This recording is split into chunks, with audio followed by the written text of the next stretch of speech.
All right. Yeah, I've hit the go live button. We're live. Yeah, we're live. Live. Says it in the top we're corner. live. We're live. Okay, how are you, folks? We're live. Thanks very much. Yeah, no, I just saw it there because the white wheel was still spinning, so I wasn't too sure. Welcome back, folks, to our Claire. Please just watch the darts for a moment. Welcome back, folks, to our first show of 2024. We had a 2-week break, a well-deserved break at that, because we went through. We had an awful lot of shows during 2023, and an awful lot of good ones at that. So, anyway, good morning, good afternoon, and good evening, depending on whether you're watching us live, whether you're watching us on the replay, or indeed later on YouTube. Hello, how are you, and welcome. With me this evening is Mike Reedy, the Irishman in Scotland. We have Claire Devaney, who has the darts on in the background. We have Matt Boland, who is offline for the moment, but I'm sure he'll pop back in. And, of course, our stat man and all-around good guy to chat with. There's Matt there. We have Peter Martin as well. How are you, folks? And welcome back. I hope you all had a good Christmas and an even better New Year. Are we all good? All good. All right. New Year, everybody. Happy New Year. Okay. Great job. Welcome back, and welcome back, folks. Those who are watching, as always, ask a question. We'll get to as many as we can. It depends on the subject matter, and give us an opinion. Give us, if you want to ask us a question about rugby or a rugby-related topic, just fire away, put it in. We'll see it. I'll pop it up, and we'll discuss it. Now, okay, before the games, we missed a couple of interpros. Sorry, what? I said, if anyone wants to score the darts, I'll happily tell them to score the darts. Honestly, couldn't give a shite, Claire. No offense. Couldn't give a flying fuck who's playing the fucking darts. Anyway, yeah, there you go. Good. That makes most of us. Except I believe Mike Reedy had something to do with darts in Nina or something before he was kicked out of Ireland for unbeknownst reasons. You know. So anyway, we won't go down there. He was kicked out of Ireland for playing fucking darts. There you go. That's it. Hold on, a few comments coming in. We just before we talk about the games, I just want to talk about. Glad to see you guys back. Thank you very much. Glad to be back. Megan or Gregor. This is Danny Brosnan. Fuck's sake, put your glasses on. Yeah, odd one out. Okay, fair enough. And this last one before we get into it. What did you think of Burns being man of the match versus Leinster, Peter? Yeah, we'll come to that. Which, geez, I'm being aggravated already. I thought something, Billy. Anyway, right, we will go into some of the topics that are making before we start talking about the games and the intros that we missed prior to Christmas. One of a huge thing that's going to affect Peter Martin. I'll come to you and we go around that way, the usual around Munster's injury woes. Now it's going to affect them badly, but with the incoming Six Nations, it's Andy Farrell as well as Rowntree are going to be thinking about key positions. And if you look at their injury list, I think I put it up there, copied it from Murray Kinsella. You could actually make a team out of who they're missing. Some key names there, O'Mahony, Carberry. Well, Carberry's no big surprise. Kilcoyne, Jaeger, Klein, Adogbu. Huge thing.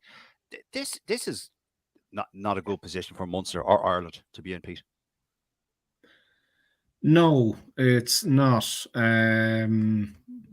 Look, I suppose just they thinking there when you were just calling out the names of those who are missing. I just remember Munster had something similar there a couple of years ago against Wasps away in the Champions Cup, and it was basically a shot to nothing. Really, they had and I think I stand to be corrected, but I think the likes of Tom O'Hearn was involved in that game a couple of years ago. So look, not glossing over, but I think there's I suppose that their attitude will kind of dictate an awful lot, really. They're up against it. Call a spade, but that should give them, I suppose, it'll give opportunities to those whoever they decide to call up from the academy or even from AIL clubs. I don't know what way to do it. If it's going to be the same as what they do, our previous guest Dylan Donnellan from Clontarf, there was a hooker crisis and he got the nod and came in and did the job admirably. Or if it's a case that they're going to rely on medical jokers from the other provinces, I don't know how it's going to work, but either way, someone's difficulty is always an opportunity for somebody else. So very true. I think the fact that Munster being in this position before and say, right, how do we deal with it?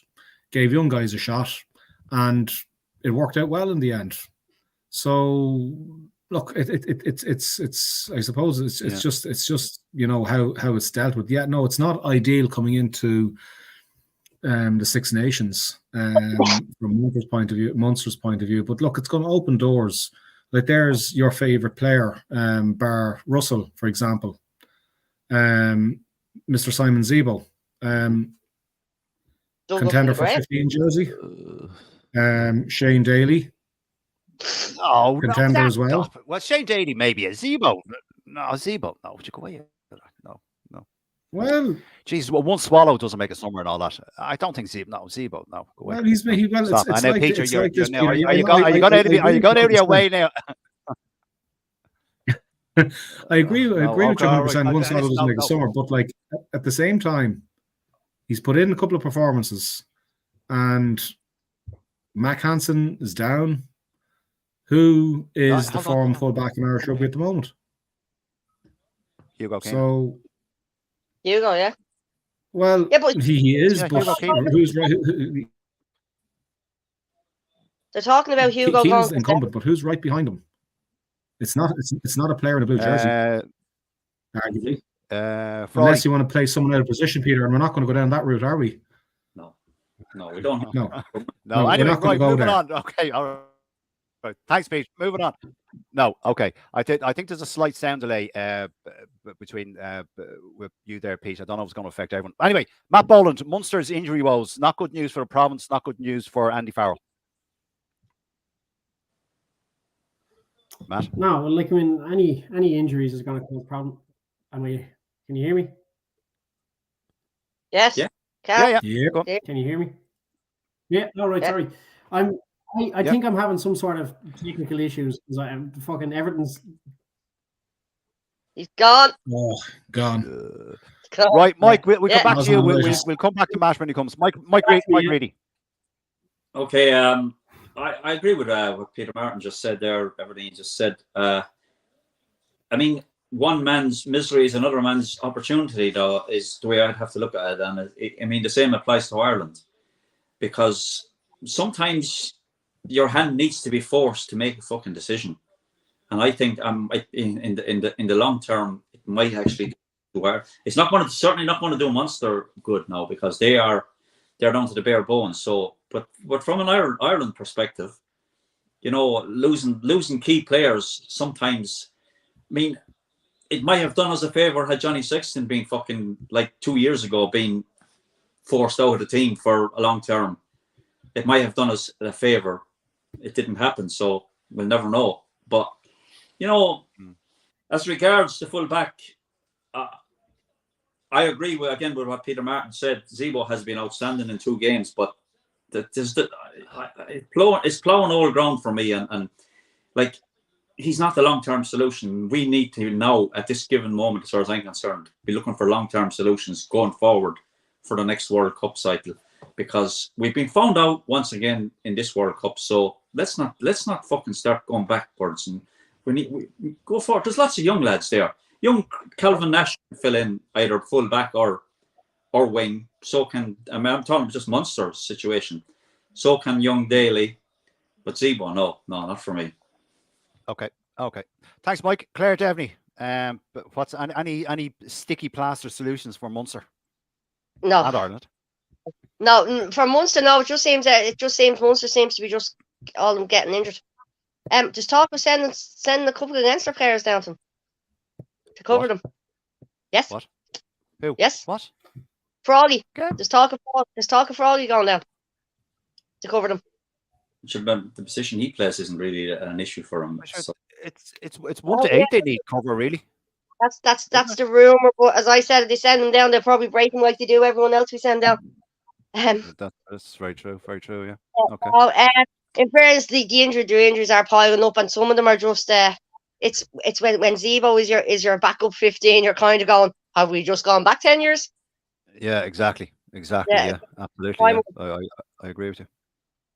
Matt, we lost you there for a second, but just to go back, there's to you on this. There's two players that might have been included in Andy Farrell's, maybe not the initial round of 33 or 36, whatever it is, for the Six Nations, but maybe they might have gone in if there was significant injuries. Was Dogbo and Jaeger, both Irish qualified, both decent enough players. What would you think about that? Nope, he's frozen in time. Is Matt frozen in time? Is he? I think Matt's right, frozen. Okay. I think Matt's just frozen. Yeah. Matt, I think you're banjoed. Yeah, Peter, I'll ask you the same question. Yeah, no, Matt's gone. Peter, I'll ask you the same question. Dogbo and Jaeger, both Irish qualified. They could be. They are an asset to any international squad. They might not be included in, as I said, in Andy Farrell's initial 33, 34, 36-man squad, wherever he picks for round 1 and round 2 of the Six Nations, but they would certainly add value to any team. Do you think? Oh, 100%. I think Jaeger will come into his own once he gets a run of games under him. I think, like his pedigree is significant coming from the Crusaders. What is it, 5 or 6 Super Rugby titles? Like that's you can't buy that. Well, we did, okay, but you know what I mean. Like he's going to bring that. He'll bring that. It's the 1%. It's the small bits and pieces that Farrell and all the other staff will be looking to hear. Bend his ear, see what he does. What's different? Is there something? What can be learned from Jaeger? That's what he brings. Dogbo, on the other hand, is in the same category, I would say, as Joe McCarthy. He's a big lump of a lad. He's a bullock. He'll be a force. He's only 20, Peter, isn't he? He's only 20 or 21, isn't he? Yeah. He's only a pup. Yeah, he's still learning his trade. Yeah. He's a long way to go. He's unfortunate that it's twice he's had. I think, if I stand to be corrected, of course, that the Achilles is gone on him. So you just wonder, is there what's going on there? Maybe. But all things are equal. Like he's broke through from Cove Pirates. He's the first player to get this far representative wise with Munster, as far as I know. Look, the future is very bright for Ireland. I think in the second row, he's going to be thereabouts. I do think this Six Nations is obviously a write-off, but like come World Cup year, that could be in 27, assuming everything goes according to plan. There's no major injuries, but that could be a right good time for him, because he'll be only 24, going on 25 at that stage. So he's going to be the upcoming Tyro. Bit of luck, he'll have a couple of Six Nations. He'll have 20 odd caps or whatever coming into a World Cup if he's not injured and if he's in the right space and so on. So, Jaeger, again, coming back to Jaeger, he's in his late 20s. He's going to be fit enough, well enough, in all things considered, for Australia. But in the short term as well, assuming that the bang in the head isn't too bad, I'm pretty certain, I'd be pretty confident he'll be brought in at some stage for a training camp for this upcoming Six Nations. Yeah, I totally agree with you. Mike, any thoughts on those two players, the Dogbo and Jaeger? Could you see them putting on the green jersey in due course in the future? Yeah. Something else that I noticed from Jaeger was he covered only very temporary for maybe a couple of scrums. He covered a loose head. He came on when somebody got injured. He replaced them as a loose head. Now he got pushed around a little bit. Okay, so maybe reading into it wrong, but at least he has the ability to cover both sides, which would be an asset to any squad, going forward, like especially international, because if you are trying to make up numbers somewhere else, or trying to make an allocation for a number somewhere else, you could have a player that can cover a couple of positions, like Keane Healy has done for a long time. So yeah, true. He's an absolute unit, man. He's a big, heavy, strong guy and mobile, good ball carrier, able to offload the tackle. He's a good player. He's going to be an asset. There's no doubt about it. And going forward, like what Peter also said, the lock position looks very, very strong. I mean, you've got a Hearn there who can cover any of the back row, plus Coombs is now playing as a second row for Munster at the moment. So who knows? He's a big lad as well. He's 6'6". You know, he's a tall boy, and a Hearn is 6'9" or something like that. And that's only just Leinster have an abundance. Very true. Excuse me. Sorry. Just to go back. Thanks, Mike. Thanks, Pete. Claire, have you anything to you want to say about those two players? Yeah, no, Adogwu is amazing. He's going to be some player if he doesn't keep getting injured. It's as Pete said, like if that's his Achilles gone for the second time at such a young age, they're kind of going, could that be a problem in the future? Ollie Yeager, I watched Ollie Yeager in Super Rugby, so I've seen what he can do. He's going to be again, if he can stay injury free down in Munster, which at the moment, no, like. There you go. Likely. This is the question. Something in the water then there. Someone suggested, they said, I hear when we spoke about players moving, I hear they can feck off. We're keeping our Frawley. Send Harry Byrne down, maybe. I don't know. I just want to go back to this one. Harry Byrne. Zebo is a class act. Did everyone see the picture of him giving the fans the sly finger when they were slagging him? Yeah, that's very professional. Good man. Yeah. Let me see. Just going to show here. He's a joker. He always gets a reaction. He always has, and he always will. That's the type of person. You see it watching it. You see it watching. Instagram. I know. Yeah. I agree. I know what you mean, Claire. I don't. There's a time and a place for that sort of off the pitch is a time and a place, not on the pitch. This coming Six Nations is a perfect opportunity to blood younger players for the World Cup 2027. But as Victor Costello and others have said, will the IRFU insist on results rather than building for the future? That point that Victor made, folks, last year on the show last year seems to echo every so often in chats we have, and I think it has certainly resonated with viewers of this. That is what we do. We try and win every game, and we get really upset if we lose a game. I think Victor was bang on when he said that. And just one last one before we move on. It was the third time. Oh, that's talking about a dog who's injured. Yeah, that's what we need. Even though Zebo outside shout for the Six Nations. No, thanks. Right, moving on. Now, Connacht have a few injuries. They have Kilgallen is out, Santiago, Halloran, Dowling's out, but most notably from last weekend's game, Mac Hansen. Mike Reedy, how important is Mac Hansen to Andy Farrell and the Irish setup? We know how important he is to Connacht, but to the Ireland setup. With his versatility and also his ability, he covers an awful lot more than just playing on the wing. Like, you know, when he is just playing on the wing, his ability to get around the park, and he fills in at scrum half even. He's a very versatile and very able player. But like we said earlier, it's an opportunity for somebody else, because we need more Mac Hansens. You know, look, we need players that can do the job and be doing it comfortably. And so, you know, I wouldn't despair. We all want all the best players to be playing. That being said, are we learning anything from the best players being available at the player, or from them not being there? You know, as a squad, as an extended squad. You know, I think, I mean, take Mac Hansen of any team. He's a really good player, but there's players there to fill in for him. So I wouldn't be. But he has that special factor. You know, he does have that. And you know, and about the about Ireland as regards winning games. Well, listen, make no mistake about it. I want us to win every game we play, but I also want us to learn something from these games, which we haven't. Like, let's be honest, lads, we haven't learned enough.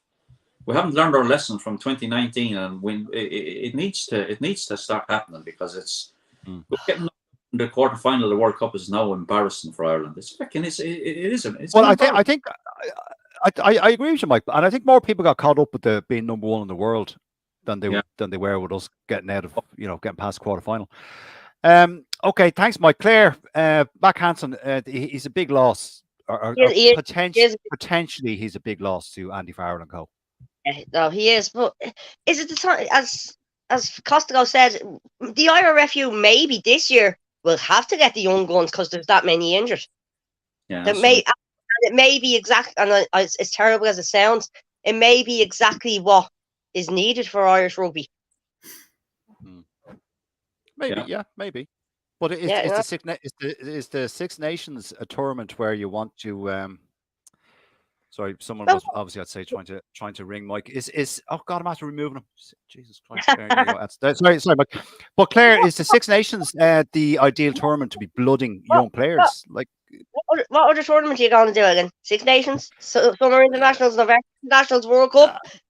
Anyone can have a how long's a piece of string? When do you bed play? When do you actually bed players?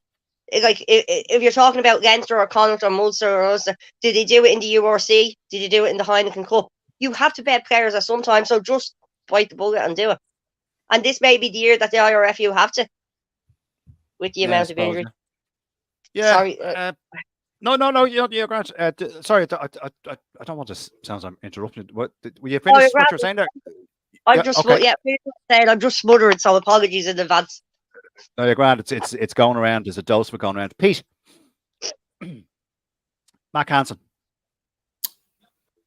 Yeah, a loss. I suppose he's been kind of a bit of an ever present for Ireland and for Connacht up until now.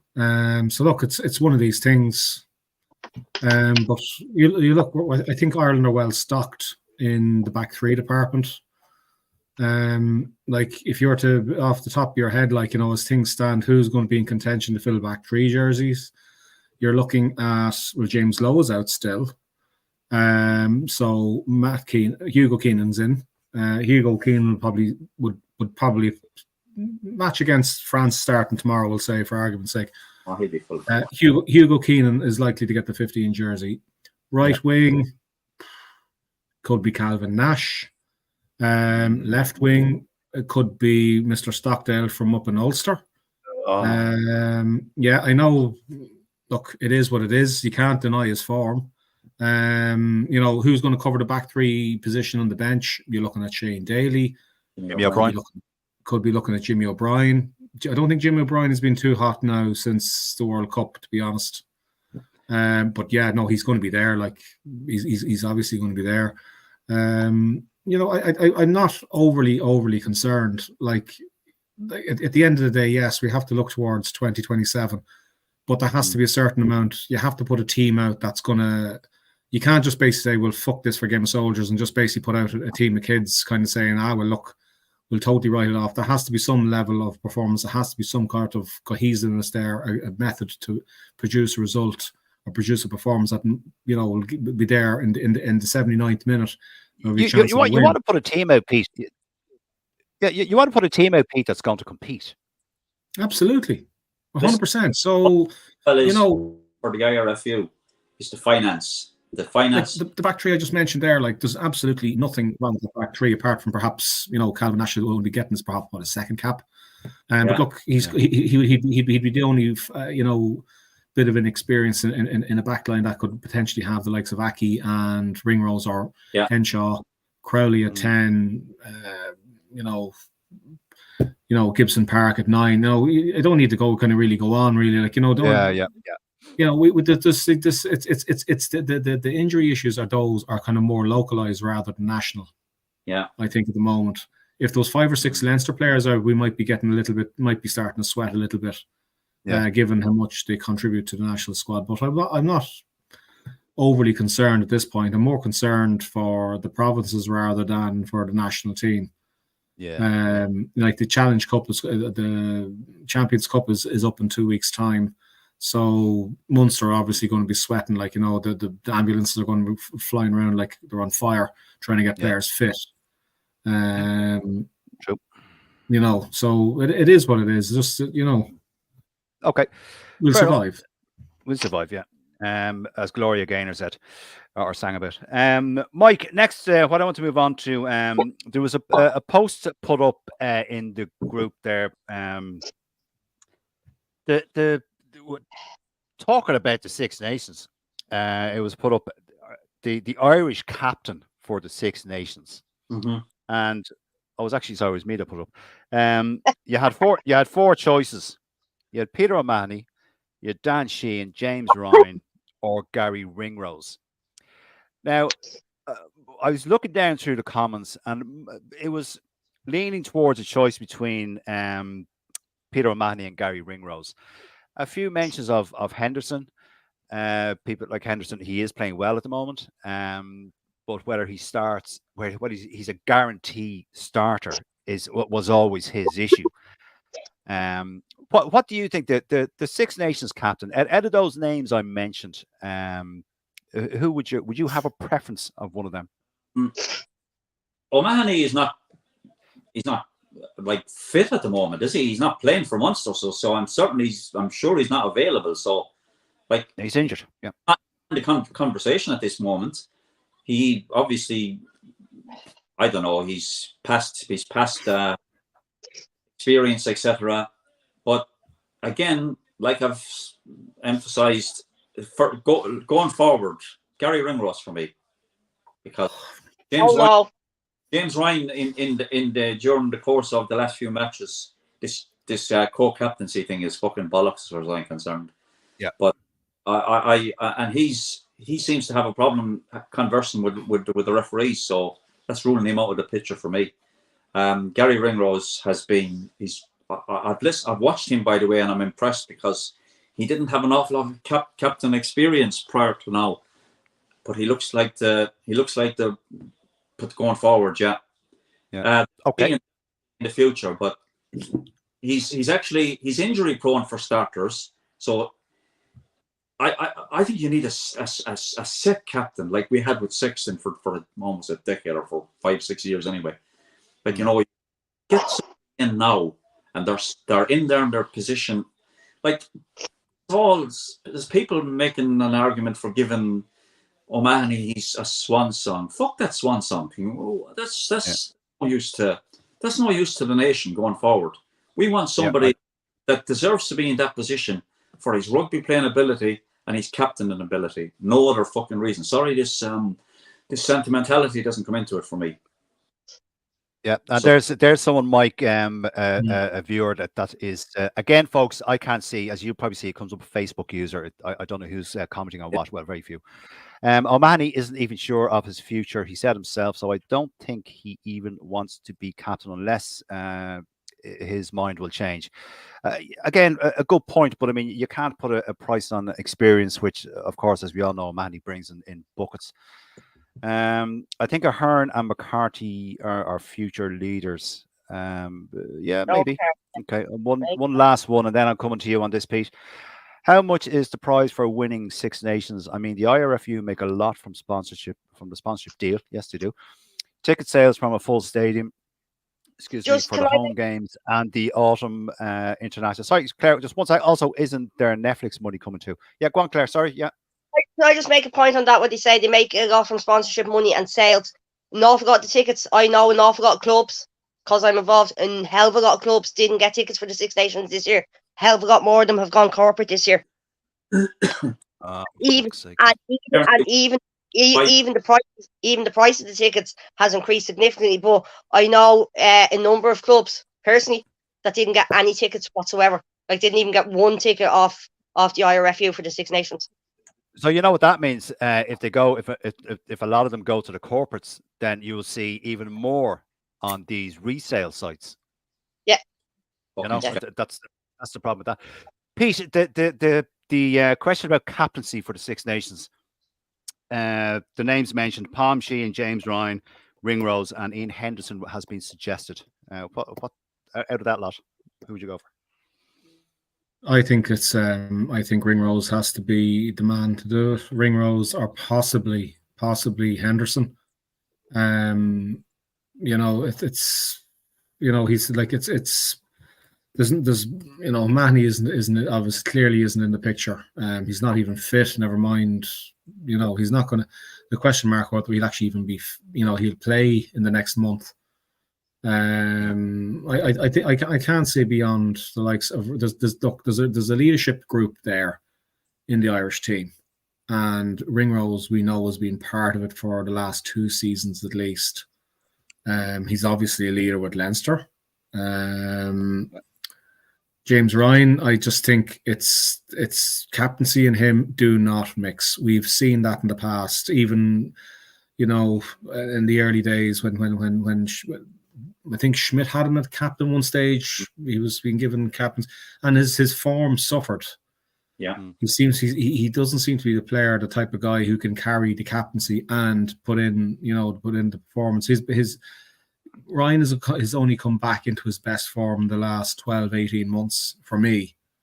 And that is because, he's got a run of injuries which have prevented him, but he's been injury free up until last weekend. It was only a little niggle apparently that pulled him out. But that's where his strength is where he's got literally only he has to do is concentrate on is himself.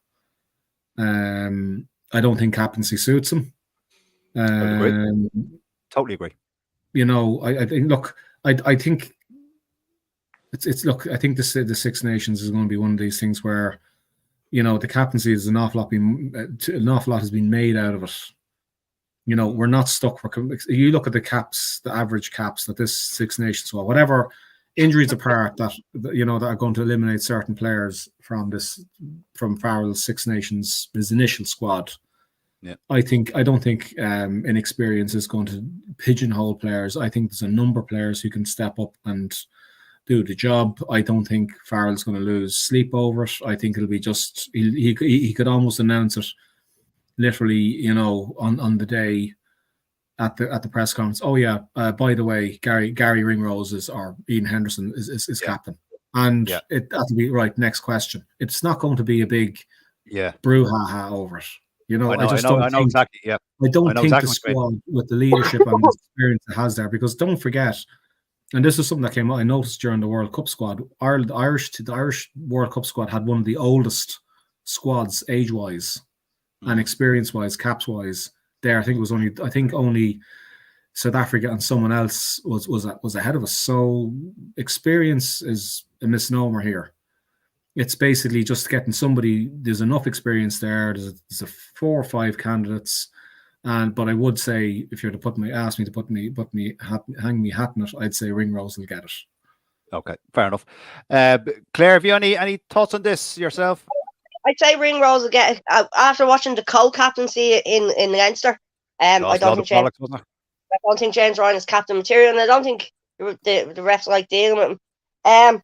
I'd say I'd like to see Dan Sheehan just because I like Dan Sheehan and I just think he's a cheat code. But I'd say Ringrose will get it.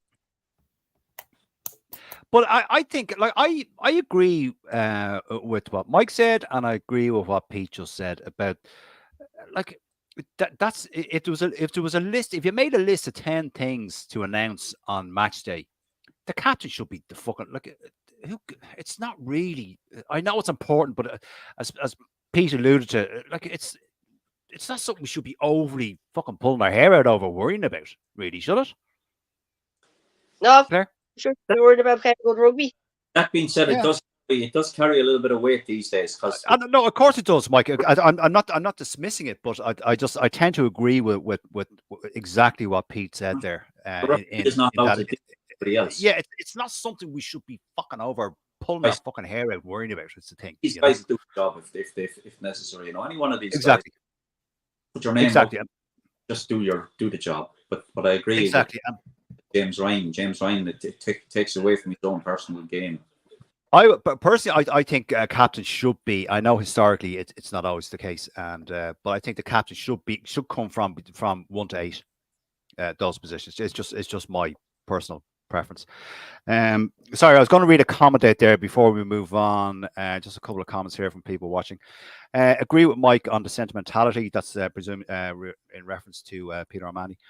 Cian Healy has 128 caps, and as a Clontarf and Leinster man, as much as I'd love to see him on the bench in the Six Nations, he has nothing else to prove, and giving a younger player a choice to get some time could only benefit the nation. That would be great if we had props. Is something we are not overly happy with at the moment. We could do it a few more props. Let me see. Someone else says Ringrose for me. Someone else says that we move on after this one. Palm is off to France come the summer, according to rumours in Cork. So is that his Irish time over? Sheehan is too young, and if Ryan or Ringrose get Irish captain, then they need to get rid of this co-captain shite. Totally agree. I think we all agree with that. With Leinster and leave, and leave the other as Leinster captain. Yes, captaincy is like President of Ireland. It's more ceremonial. Yeah, that's what you were talking about, Pete. Scott Wilson looks like a talent. Who's Scott Wilson? Ulster prop. Ah, yeah. Yeah. Thought he was someone on America's Got Talent or something. Right. Here we go. The games we had. Now we'll just go the 2 interpros we had. We'll talk about the recent ones first. Claire, we go around that way for a change. I'll come to you first. We go to the most recent one because it's probably freshest in the memory. Connacht played Munster there in the sports ground. Horrible conditions. Connacht winning 22-9. I didn't. It was a. Did you not see it? No. I didn't see much of it because I was listening to it because I was on my way to the RDS. So. Oh, that's right. You would have been there. Okay. Pete, did you see that game? Connacht against Munster. Sorry. Which Connacht game was that? Connacht against Munster. I didn't see an awful lot of it. Did you hear anything about it? Well, apart from certain players getting more injury woes for Munster and some people getting very hot and bothered about Byron Ralston of Connacht probably should have got a red card because of his lower limbs tackle on Jack O'Donoghue. Yeah, that was shocking. Yeah, look, you know, like it's clearly in the laws that you can't do that, and like it's there some time. It is very high. It is highly dangerous, and even more so on a 4G pitch. Look, it's one of these. It's like that aside. I saw JJ Hanrahan have an absolute stonker of a game. I don't think he could. I don't think he'd miss a kick if he did it with his eyes closed. He was just outstanding. There were big bloody kicks. The weather was an absolute car wash in the sports grounds in Galway. I could hear some really bad jokes coming from the Clan stand, courtesy of James Brennan, but people were more interested in the performance on the pitch. I'm sure, because Connacht managed to do it. I think it was.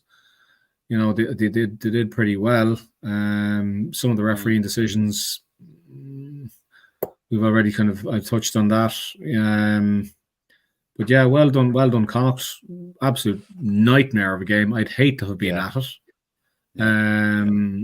But look, it was quite convincing in the end. Munster's line out went to shit.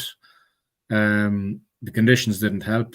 The lack of players. Not for the first time, Pete. Sorry to cut across. Not for the first time, Munster's set piece crash and burned. It seems to be habit forming.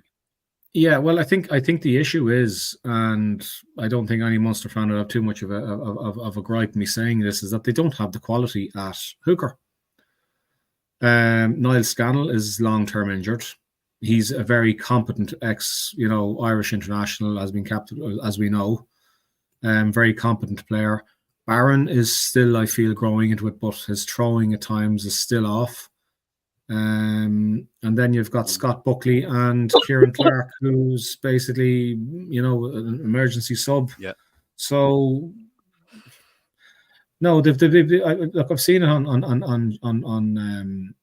online where Munster fans are crying out for, why are we signing so-and-so in the centre or second row when we need a quality hooker? And I 100% agree. They need someone else there.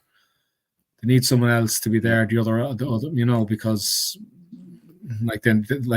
Munster aren't contributing anyone as of yet to the Irish team as regards hooker, because they don't have anyone good enough. So they could do it really getting a bit of a star player in there, someone from the Southern Hemisphere, an all black hooker or something like that. Get someone in. Yeah. Their hooker issue, Pete, is our prop issue. As in Leinster. We need to get some one or two.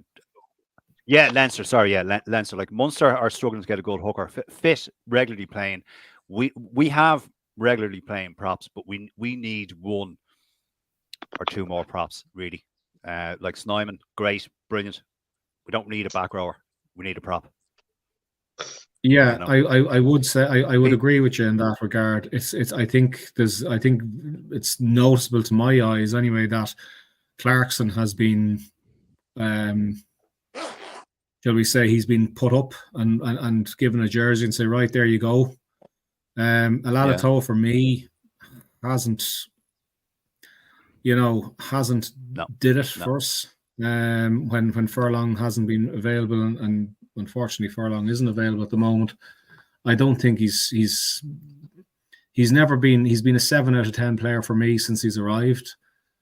He hasn't been an 8, or he hasn't really jousted with Furlong or really threatened Furlong's position. So I think that's something perhaps Leinster need to look at significantly, because look, Clarkson's I do think Clarkson has improved, but he's still a couple of steps behind. He is a 7 out of 10 consistently. That sort of range, I agree. I totally agree with you, Pete. Yeah, absolutely. Yeah. Thanks, Pete. Thanks, Claire. Mike, did you see that game? I did see it. Munster game. Like what Peter said there, line out absolute shambles, which ultimately, I mean, Munster had 2 or 3 attacking lineouts inside 22 and fucking came away without the ball. You can't win games with that kind of fucking performance. No, you have to. The weather conditions were the same for both teams, so you can't use that as an excuse in itself. And it may have had more of an effect on Munster. I don't know. But set piece is not good enough, regardless again of personnel. You fucking piss with the dick you've got. You have to work with the tools, and they didn't. And giving away daft penalties and making daft decisions on the pitch. You've got experienced players like Tyke Burns playing there. Don't get much more experience than that. He should be grabbing hold of the hooker and telling him, stop fucking throwing the ball to the back of the line now. The wind is taking it for one thing, and we're not winning it. Like, fucking throw it into the front, just secure the ball. When things aren't going well, it's not rocket science, and stop making the rocket science, trying these fancy throw-ins in. Sorry. But Mike, sorry, because I'm just conscious of time, Mike. That's all. Just a quick question. Thomond Park isn't one of these 3 or 4G pitches, is it? It's not, is it? No, that's still grass. No, grass. No, but yes. That's the problem for me. These fucking 4G pitches, by the way. That's okay. No, I know. Sorry, just again, slight sound delay between us, Mike. Claire, next one. We go around the other way. Leinster versus Ulster. There the other day. Ulster coming away with a 1-point win, and you were at that, weren't you? I fucking was, and by God, it was a fucking washout. I've never been at this game as wet in my life. Yeah, for the bits I could see, because the idiot in front of me had an umbrella up in the south stand, like a big golf umbrella right in front of my face, and it was like, can you take that down? Can you take that down? I know, yeah. And the stewards didn't do anything, so I after about 5 minutes, I get raw at him and told him to take the fucking thing down. So he did. Yeah, they weren't great. I have to give it to Ulster. They came out. They did come out firing. They came out firing, and they bet us. I don't know what else to say. I think I got the flu from sitting in the rain. Bleeding, sputtering. Well, let me ask you. You were there in the south stand. You would have seen. Was it the south stand? The first 2 tries from Ulster were ran in the first 12, 13 minutes, or was that the north stand?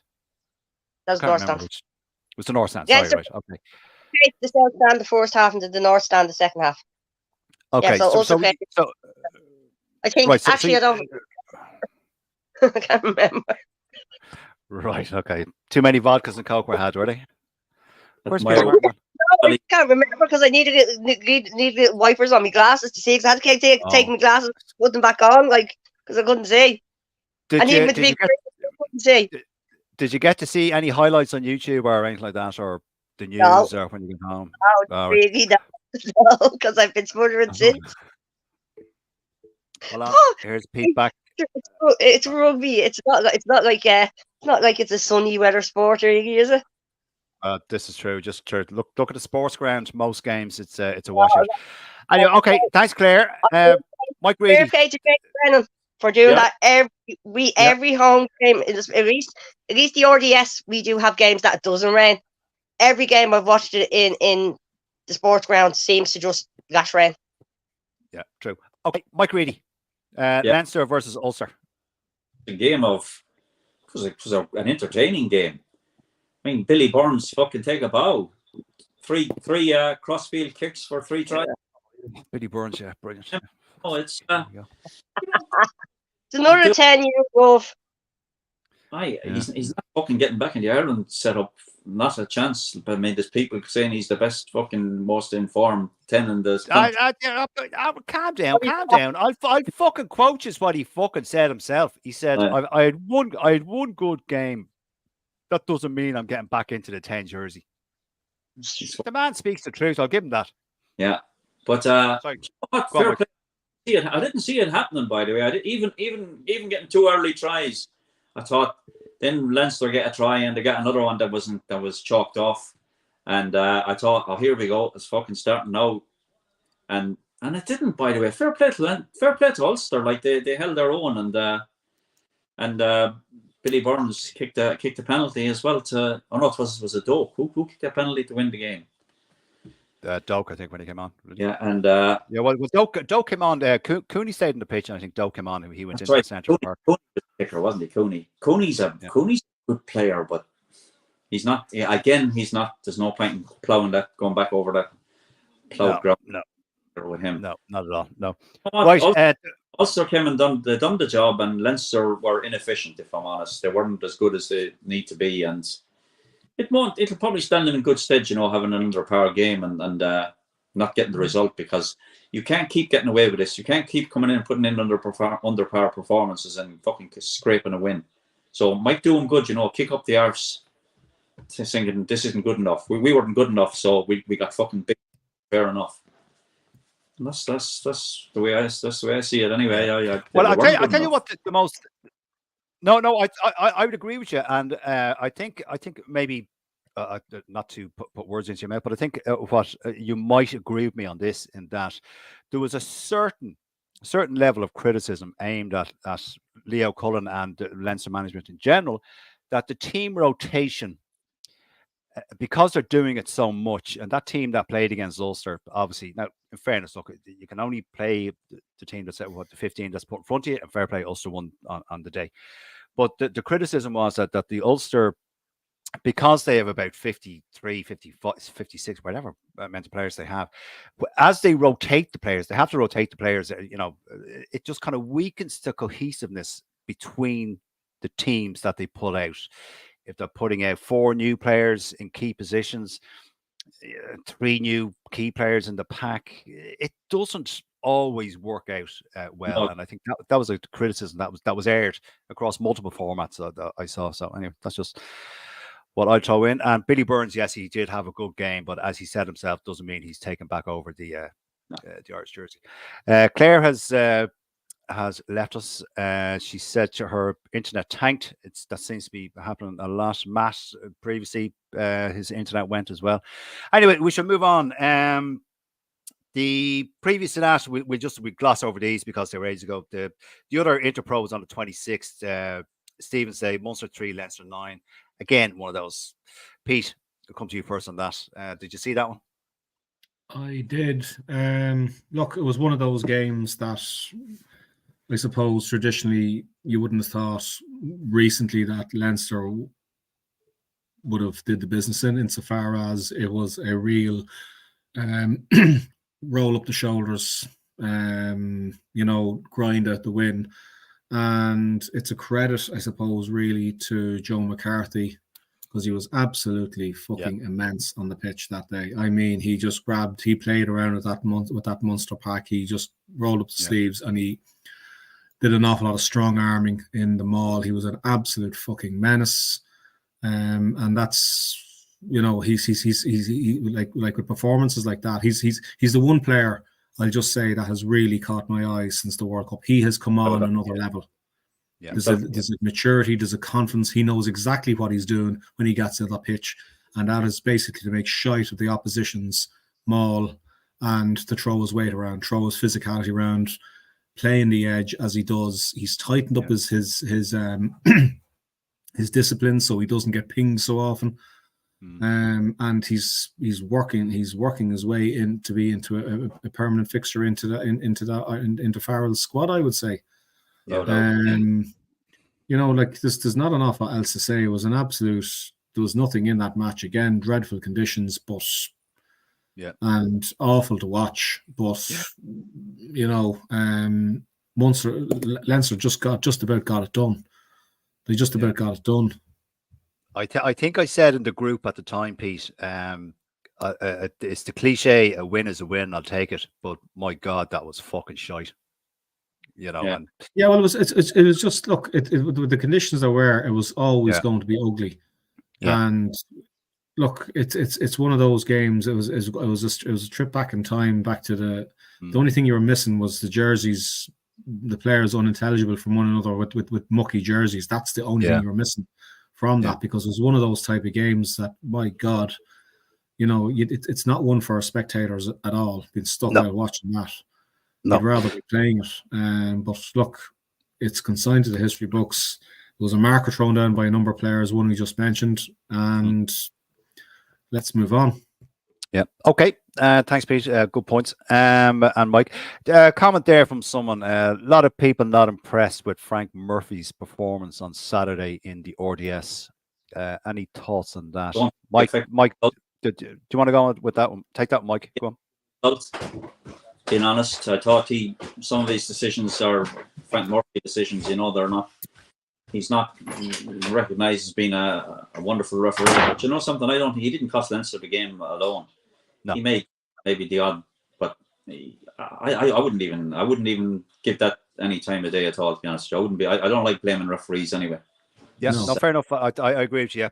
Pete, I'd say you agree with Mike, do you? I think you've said that. Yeah, look, everybody. I think he gets you know, bad press. Some of it is absolutely warranted. It's just, I think sometimes he's a little bit slow. He lets things develop a little bit rather than basically try to whistle it early. If there's something happening at the breakdown, you see the players gesticulating, roaring at him, and then all of a sudden he decides to blow, and then there's more kind of gesticulating and whinging from the players. And he gives them a look and he says, "That's not how I saw it." And like the players are there going, you can see the players are going, "Well, we're fucking waiting for you to make a decision. Just make the goddamn decision." You know, it seems like he almost seems a cattle prod in the ass to blow the whistle, regardless of what's happening. And I suppose that's my take on what I've seen, is that he seems a little bit slow to blow. Yeah, I know. Yeah, I saw a dodgy movie called that once. But I saw that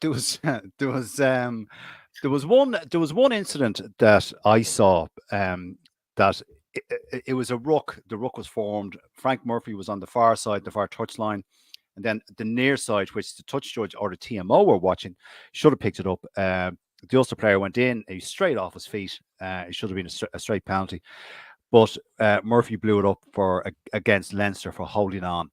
But the player, I can't remember who the player was, straight in off his feet. TMO, it was blatant. The TMO should have called it. Maybe he's stirring his tea or something, I don't know. But that was just one annoyance for me. But yes, anyway, look, referees, there's 3 or 4 other people watching the proceedings, so it's not entirely the referee's fault all the time, right? No one's perfect. We're all human. Right, moving on to, let me just see the comments here. Excuse me. There was a comment up there, Peter, there a few moments ago, and was about to come in on it. It was in relation to Neil Ambler's defence. Did it cost Leinster? And I suppose the comment I would say to that is that, that's the one. That's the comment there. Do we think Nienaber's new defence left us exposed? That is what Nienaber's defence. It's not. Speed. It's actually not new. We're not going to be pedantic about it, but that's the way South Africa defend, and that's what he's obviously implementing that system with Leinster, where they're an awful lot narrower. It's a different style of defence. My take on it is it's a different style of defence to what was under Lancaster. Lancaster was basically getting as many men in a line across the pitch, and it's a question of come and have a go and see if you can beat us. Yeah. Nina, it's a more kind of effectively kind of trying to letting the opposition try and have a go at beating purely on the strength of having numbers on feet the whole time in a line in a wall across the pitch. That was it's a bully tactic, Pete. It's a bully. It's as old as the fucking pyramids. It's a bully tactic to rush defense or rush attack. Yeah, it's basically I suppose I would describe it. There's a lot more line speed in what Nienaber is preaching. A lot more line speed, and for Leinster to be hungrier going after the ball rather than being a bit more kind of, I suppose, not really reactive, but basically kind of sitting back a little bit more in defence. And it's when the reads get wrong in Nienaber's system, that's when there's potentially holes. But it also as well, because it's so narrow, it's quite narrow. There is space out wide, and then obviously when you have the space in behind, and that's where Billy Burns had a worldie. The second question, the only thing I would ask it as, when was that? If anybody can ask, can figure out the last time Billy Burns had a Player of the Match award? It was under 12s. There you go. Okay. Sorry, it's supposed to just comments off. A few cards mug was handed out by Peter Burke at that one. I agree with that. That's it. Defensive thing. It's the rush defense, the South African defense. Is it going to work for fucking Leinster? I don't know. If it ain't broke, it's early days, Mike. It's early days. I mean, we were resourcing the rucks well. Speed is good.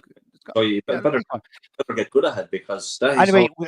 We've Mike. Sorry, we're running out of time. Just one last one there on Frank Murphy. Frank Murphy seems to spend more time around scrums, fixing his hair from the TV shots. Yeah, that would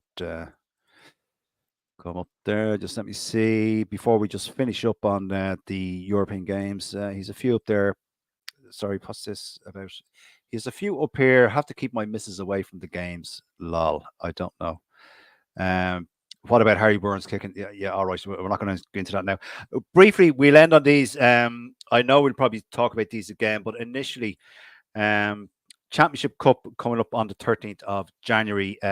Pete, I'll come to you first now. We have minutes left. Leon are entertaining Connacht. That's it's going to be a dinger for Connacht.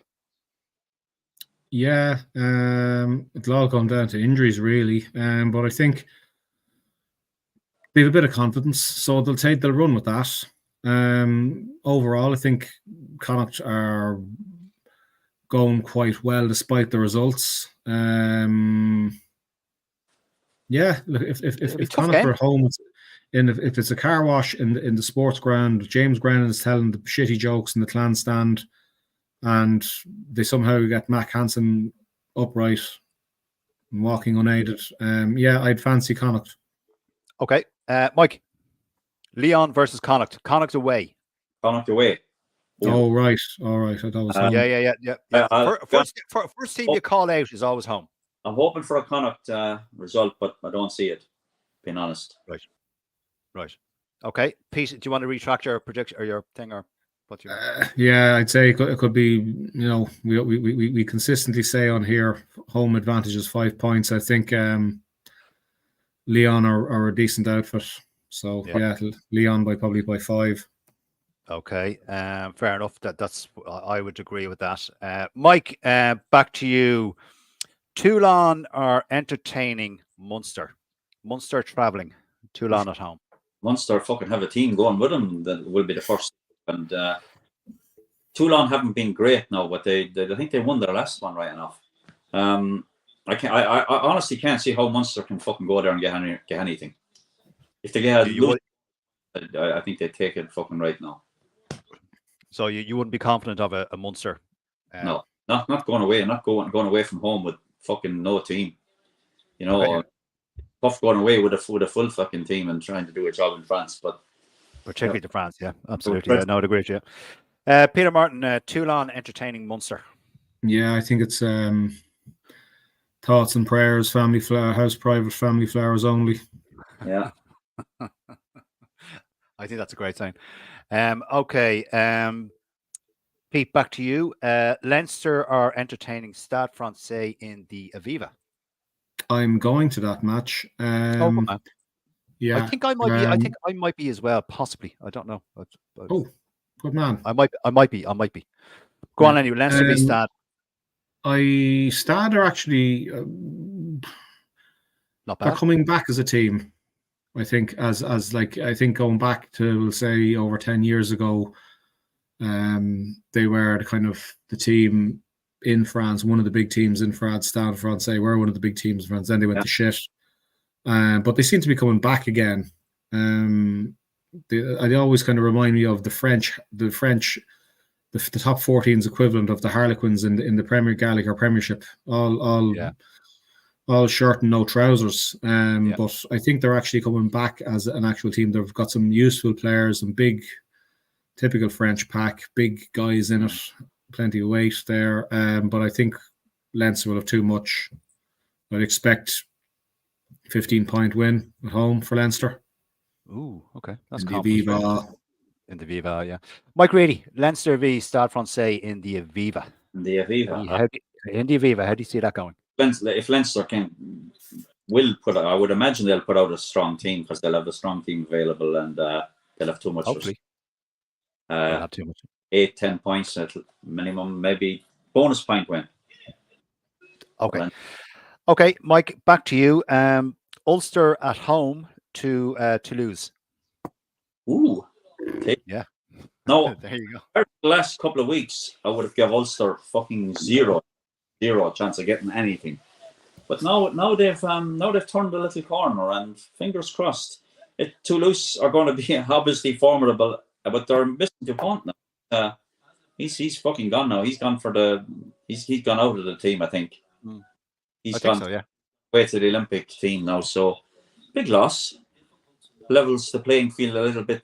And Billy Burns is in the fucking time of his life. So do you know, I guarantee you, Mike, he will be fucking Larry let down at that game. He has this thing about him. He doesn't get the invite for the big games. And I guarantee you he won't turn up for this one. But I'm going to go for Ulster by 5. Ulster by 5. Okay. Peter Martin. I was watching Toulouse seconds get the 7 shades of shite bet out of them by La Rochelle's first team there last weekend. So I'm not 100% sure what that really kind of means in the overall context. Like, I don't know what the story is as regards top 14 this weekend, or if they do what the URC does and has a hiatus for 2 weeks in preparation for the European competition. Yeah, DuPont is away with the sevens, and that's going to impact obviously in the Six Nations for France as well. Yeah. There's still an awful lot of quality in that Toulouse team. So I'd be Ulster are at home. Yeah. Oh, they'll need Ravenhill to be absolutely hopping for that. Yeah. Every possibility that could be the game of the round. Haven't seen the other fixtures. It could be the game of the round because Ulster did it before against. I was just thinking that. Now there you go. I'd agree with you. I'd agree with you. So just to end on a few comments from people watching. Go away there, Facebook. Sorry, where's that one gone now? 1-score win for Leinster. What's this one here? Well, Stade Francais sent a decent team to Leinster. They gave Sale a fairly handy match in the first round, and Sale won 28-5. I don't know. French teams don't like traveling. That's well documented. Let's see. They still have the French boys. They do. I presume that's Toulouse. What's this? Imagine if Burns gets man of the match next week. Megan Augusta, Peter will hate it. I don't hate anything. Will Trevor Brennan be travelling to Ravenhill to support Toulouse? If so, I'd give him a wide berth in the stands, given his form the last time he played at Ravenhill. I would imagine that's Dara Weston sending that. But I don't know. Because I can't see it. Anyway, folks, we're over time, not by much this time, only just over 5 minutes over time. My thanks to Matt Boland and Claire Devaney, who joined us earlier, but unfortunately technology won that particular battle. Mike Reedy and Peter Martin, thank you very much for joining me, and one of you two can host next week, and I'll do all the talking. So there you go. So all that's left for me to do is to thank everyone who posted in questions and a comment. We got to as many as we could. I think we got to most of them. And we will chat to you all next week. So thank you. Good luck and take care. Good night. Everybody. So long. Take care.